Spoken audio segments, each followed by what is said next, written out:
Control loop में ही हम लोग आगे कंटिन्यू करते हैं और आज हम लोग सीखेंगे नेस्टेड लूप। नेस्टेड लूप मतलब एक आउटर लूप होगा और उसके अंदर एक इनर लूप होगा। यदि आउटर लूप का कंडीशन ट्रू होगा तभी हम इनर लूप पे आएंगे। यदि आउटर लूप का कंडीशन जो है स्टेटमेंट कंडीशन एक्सप्रेशन यदि फॉल्स होता है तो हम इनर लूप पे नहीं आएंगे और ना ही इनर लूप का स्टेटमेंट एग्जीक्यूट करेगा।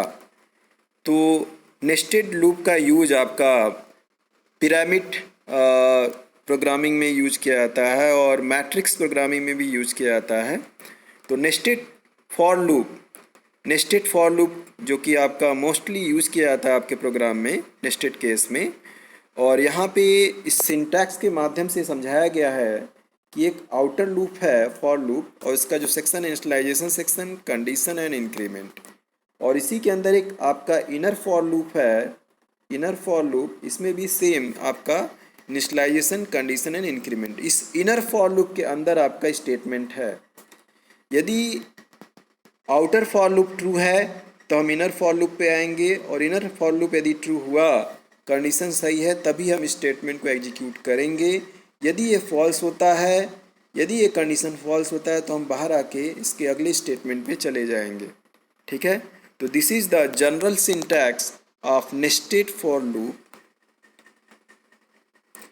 और इसी सिंटैक्स को हम प्रोग्राम के माध्यम से भी समझ लेते हैं नेस्टेड फॉर लूप को, कि नेस्टेड फॉर लूप में यदि हमें कोई पिरामिड का प्रोग्राम बनाना है तो कैसे नेस्टेड फॉर लूप यूज होगा। तो यहाँ पे दो वेरिएबल लिए गए आई और जे, दो लूप है, एक आउटर लूप है एक इनर लूप है। तो फॉर लूप जो है आउटर लूप है जिसमें आई से स्टार्ट हो रहा है, i equal to 1, i less than 5, i plus plus. और इनर लूप है आपका जे की वैल्यू आई से इनिशियलाइज हो रहा है, मतलब आई की वैल्यू 1 है तो जे की वैल्यू भी 1 होगा। ठीक है, यदि आई की वैल्यू 1 है तो जे कहाँ से स्टार्ट होगा, आई से, तो मतलब आई की वैल्यू कितना हो गया, 1। ठीक है, इस चीज़ को समझ लीजिए। तो जे की वैल्यू 1 से स्टार्ट होगा और इसके अंदर स्टेटमेंट है, इस स्टेटमेंट है आपका इस फॉर लूप के अंदर, इनर फॉर लूप के अंदर प्रिंटअप %d कामा जे, मतलब जे की वैल्यू आपकी प्रिंट होगी। तो जे की वैल्यू इक्वल टू आई और आई की वैल्यू 1, तो यहाँ पे पहली जो वैल्यू प्रिंट होके आएगी वो 1 प्रिंट हो जाएगी पहले रो में। फिर अब जे की वैल्यू डिक्रीज हो जाएगा, जे की वैल्यू हो जाएगा 0, डिक्रीज हो जाएगा तो जे की वैल्यू कितना आएगा, 0। जब 0 आएगा तो इस स्टेटमेंट को फिर से चेक करेंगे, कंडीशन चेक करेंगे कि जे ग्रेटर देन 0, फॉल्स हो गया तो स्टेटमेंट नहीं चलेगा। फिर से वापस आएंगे हम इस लूप पे, आउटर लूप पे आएंगे वापस। ठीक है, आउटर लूप पे आके फिर आई की वैल्यू हम यहाँ पे इंक्रीज करते हैं, आई की वैल्यू हो गया 2, आई की वैल्यू 2 है, 2 is less than 5। Inner loop पे आए, इनर लूप पे आके हमने चेक कर लिया, जे की वैल्यू हो गया 2 और 2 इज ग्रेटर देन 0। तो पहली बार जो वैल्यू 1 प्रिंट हुई थी तो दूसरे रो में पहली वैल्यू प्रिंट होगी 2। फिर जे डिक्रीज कर जाएगा, जे की वैल्यू हो गई 1 इज ग्रेटर देन 0, अभी भी सही है। तो फॉर लूप जो दूसरा वाला है वो फिर से चल रहा है, अभी भी चल रहा है। तो दूसरे रो में पहली वैल्यू 2 प्रिंट हुआ, दूसरी वैल्यू 1 प्रिंट हो जाएगा। अब जे डिक्रीज होगा, 0 हो जाएगा। वापस आएंगे, इस कंडीशन को चेक करेंगे, कंडीशन फॉल्स हो गया, तब हम इस लूप से बाहर आके फिर आई पे आएंगे, आई की वैल्यू यहाँ पे अब रीड करेगा 3। तो इस तरह से प्रोग्राम चलता रहेगा और फाइनल जो डिजायर्ड जो पिरामिड जो आउटपुट रिजल्ट आएगा कुछ इस तरह से आएगा, 1 2 1 3 2 1 4 3 2 1 5 4 3 2 1, ये आपका डिजायर्ड आउटपुट होगा उस प्रोग्राम का। तो this is the basic example of nested for loop. और इस तरह से आप कई सारे पिरामिड के प्रोग्राम भी आप डिज़ाइन कर सकते हैं। ठीक है, jumping out of loops, loop से बाहर कैसे आया जाए, लूप से एग्जिट कैसे हुआ जाए। तो basically in C language there are 3 statements for jumping out of loops from exit from the loop. जब आपका सर्टेन कंडीशन आपका एग्जीक्यूट हो जा रहा है और आप चाहते हैं कि आप उस लूप से बाहर आएँ, टर्मिनेट कर दें लूप को, तो इसमें कुछ आपके स्टेटमेंट्स यूज होंगे उस लूप से बाहर आने के लिए। व्हेन ब्रेक स्टेटमेंट, तो इसको देख लेते हैं। Sometimes While executing a loop, it becomes necessary to skip a part of the loop or to leave the loop as soon as certain condition becomes true. जब certain condition true हो जाएगा तब हम उस part को skip कर देंगे या leave कर देंगे, वहाँ से exit हो जाएंगे. This is known as jumping out of loop. Break statement. When break statement is encountered inside a loop, the loop is immediately exited and the program continues with the statement immediately following the loop. जो break statement का मतलब ये है कि हमें किसी particular statement को execute करना चाहते हैं और चाहते हैं कि दूसरा और स्टेटमेंट रन ना करें, तो जस्ट उस पर्टिकुलर स्टेटमेंट के बाद हम ब्रेक स्टेटमेंट लगा देंगे और तुरंत उस स्टेटमेंट के रन करने के बाद, एग्जीक्यूट करने के बाद उस लूप से बाहर आ जाएगा, दूसरे स्टेटमेंट पे नहीं जाएगा. Terminates the loop or switch statement and transfer execution to the statement immediately following the loop or switch. जैसे ही वो ब्रेक होगा, जो कंट्रोल होगा transfer to the other statement. Break statement का सिंटैक्स कैसे यूज करेंगे? This is the simple syntax to write break after statement.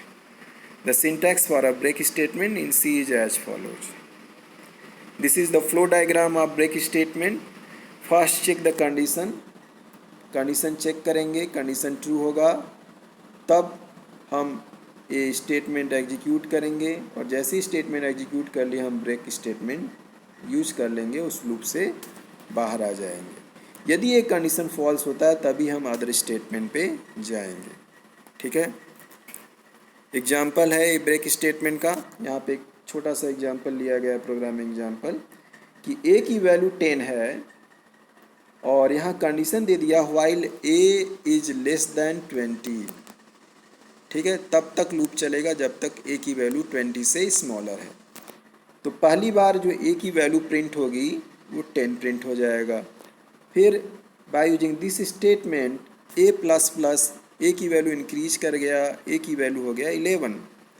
Again इस statement पे आएंगे, if a is greater than 15, if a is greater than 15 then break the statement. तो ब्रेक कर देंगे तो a की वैल्यू अभी 11 है, ब्रेक नहीं होगा तो 11 भी प्रिंट हो जाएगा. अगेन a की वैल्यू 12 वो भी प्रिंट हो जाएगा, 13 वो भी प्रिंट हो जाएगा, 14 प्रिंट हो जाएगा और 15 प्रिंट होगा. जैसे ही a की वैल्यू इस स्टेटमेंट के द्वारा 15 से ग्रेटर होती है तो वैसे ही हम इस स्टेटमेंट को ब्रेक कर देंगे और टर्मिनेट कर देंगे, लूप से एग्जिट कर जाएंगे. ठीक है, तो डिजायर्ड जो आउटपुट मिलेगा इसका 10 to 15. वैल्यू ऑफ ए पहली बार 10, दूसरी बार 11, 12, 13, 14 एंड 15. ये डिजायर्ड आउटपुट होगा. Continue statement in C. Continue statement in C programming works somewhat like the break statement. Break statement की तरह ही काम करेगा. Instead of forcing termination, it forces the next iteration of the loop to take place, skipping any code in between. ये क्या करेगा? Force नहीं करेगा, किसी स्टेटमेंट को टर्मिनेट करने के लिए फोर्स नहीं करेगा, वो स्किप कर जाएगा, जंप कर जाएगा दूसरे स्टेटमेंट पे. ये कंटिन्यू स्टेटमेंट का कार्य है कि ये जंप कर जाता है, फोर्सली किसी स्टेटमेंट को टर्मिनेट नहीं करता है. तो general syntax of a continue statement, simply write down the continue after the statement. and this is the flow diagram of a continuous statement. First check the condition. If condition is true, then run the conditional code and put the continue statement. After execution of the conditional code, write down the continue statement. That means it jumps to the next statement and skip the particular statement. ठीक है, तो ये general आपका flow diagram था continue. और ये example है, example वही है. a इक्वल टू 10, a की वैल्यू 10 लिया और यहाँ पे कंडीशन दे दिया if a greater than a equal to 15. यदि a की वैल्यू 15 होती है तो स्कीप द आइटरेशन, आइटरेशन को स्कीप कर जाएगा. a equal to a plus 1 continue. Print up the value of a, a की वैल्यू प्रिंट करेगा. पहली वैल्यू a की 10 प्रिंट होगी, दूसरी वैल्यू 11 प्रिंट होगी, तीसरी वैल्यू 12 प्रिंट होगी। और एक कंडीशन भी यहाँ पे आएगा कि जैसे ही आपका ए इक्वल टू A+1 ये कंटिन्यू करता रहेगा, एक एक वैल्यू ए की बढ़ाता यहाँ पे रहेगा, इंक्रीज करता रहेगा। While A is less than 20, जैसे ही ए की वैल्यू 20 के इक्वल होता है या 20 से ग्रेटर होता है तो ये लूप टर्मिनेट हो जाएगा और जो डिजायर्ड आउटपुट है इस प्रोग्राम का हमें फाइंड आउट होगा। ठीक है, तो फाइनल जो आउटपुट आएगा हमें 10 to 19 जो रिजल्ट मिलेगा हमें इसका मिल जाएगा। इस प्रोग्राम फिर से देख लीजिए, ए की वैल्यू 10 से इनिशियलाइज हो रहा है। If A equal to 15 then continue, मतलब ए की वैल्यू 15 है तो भी वो कंटिन्यू करेगा, मतलब 10, 11, 12, 13, 14, 15 के बाद 16 भी कंटिन्यू करेगा। और यदि condition A is less than 20, ये कंडीशन जब तक आपका सेटिस्फाई हो रहा है तब तक ये लूप चलेगा और आपके आउटपुट उसी हिसाब से चलते रहेंगे। तो 10 से लेकर 19 तक आपका रिजल्ट आएगा। जैसे ही ए की वैल्यू 20 होगी इस लूप से वो बाहर आ जाएगा, कंडीशन फॉल्स हो जाएगा। ठीक है, तो ये रिजल्ट हो जाएगा 10 to 19। Go to statement. A go-to statement in C programming provide an unconditional jump from the go-to to a labeled statement in some same function। एक अनकंडीशनल स्टेटमेंट है, ये जंप करता है एक लेबल से दूसरे लेबल पे in same function. Syntax of go to statement, go to label and this is the general syntax. यहाँ पे आपके कई सारे स्टेटमेंट भी हो सकते हैं एंड लेबल। ठीक है, लेबल वन हो सकता है, कोई पर्टिकुलर लेबल हो सकता है। ठीक है, here label can be any plain text except C keyword and it can be set anywhere in C program above और below to go to statement. हम इसे प्रोग्राम में कहीं भी लेबल को फिक्स कर सकते हैं, सेट कर सकते हैं। This is the flow diagram of go to statement. तो स्टेटमेंट यहाँ पे लेवल 1 पे स्टेटमेंट 1 है, लेवल 2 पे स्टेटमेंट 2 है, लेवल 3 पे स्टेटमेंट 3 है। एंड गो टू लेवल 3, जैसे ही स्टेटमेंट 1 आपका एग्जीक्यूट किया ये जंप कर जाएगा लेवल 3 पे और स्टेटमेंट 3 को ये एग्जीक्यूट करेगा। ठीक है, इसी का एक एग्जांपल भी देख लेते हैं हम लोग। इंट ए इक्वल टू 10, ए की वैल्यू 10 है और यहाँ पे लेबल दिया हुआ है, लेबल का नाम है loop do. If A equal to 15, यदि ए की वैल्यू 15 के इक्वल है, 15 के इक्वल है, skip the iteration, A equal to A+1 go to loop. यदि ए की वैल्यू 15 होती है, जैसे ही 15 होगा वो जंप कर जाएगा और कहाँ चला जाएगा, to the loop, jump to the loop loop पे आएगा। यदि जो आपका कंडीशन ट्रू होगा, सेटिस्फाई होगा तो स्टेटमेंट आपका एग्जीक्यूट करेगा, स्टेटमेंट में ए की वैल्यू प्रिंट करेगा। और ये कंडीशन आपका यहाँ पे दिया हुआ है कि while A is less than 20, जब तक ये वैल्यू आपका सेटिस्फाई हो रहा है, कंडीशन सेटिस्फाई हो रहा है, तब तक आपका लूप चलेगा। और जैसे ही ये आपका कंडीशन फॉल्स होगा आपका लूप टर्मिनेट हो जाएगा, एग्जिट हो जाएगा।